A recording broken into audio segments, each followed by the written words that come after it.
aprel ayet soat 12:00 Agrobank Oldiariya filiali boshqaruvchisi tomonidan tadbirkorlar uchrashuvini o'tkazish belgilangan.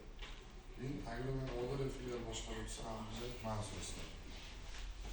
Oldiariya tuman bank binosidagi maqsadimiz muhtaram prezidentimiz tomonidan berilgan topshiriqlarga asosan tadbirkorlik qilish istagi bor fuqarolarga tadbirkorlikni boshlash uchun yordam berish va faoliyatini kengaytirish bilan shug'ullanib kelayotgan mijozlarga tadbirkorligini kengaytirish uchun kreditlar ajratishimiz belgilangan va bundan yangi ish o'rinlarini yaratish, bu orqali tumanimizdagi ishsiz fuqarolarni ish bilan ta'minlash maqsadida tadbirkorlikka yo'naltirish, daromadini oshirish asosiy vazifamiz belgilab olganmiz.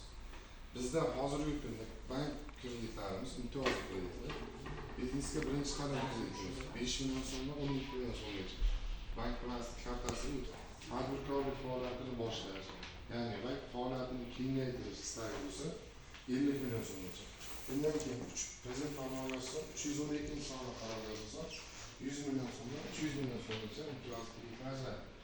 Yani 100 milyon so'm zalogsiz, garovsiz, 100 milliondan oshiq summasi 300 million so'mgacha qaysi masala yechilmaganligini bank bilan bog'liq faoliyatimizni kengaytirish yoki bank imtiyozli kreditlardan muammo bo'lsa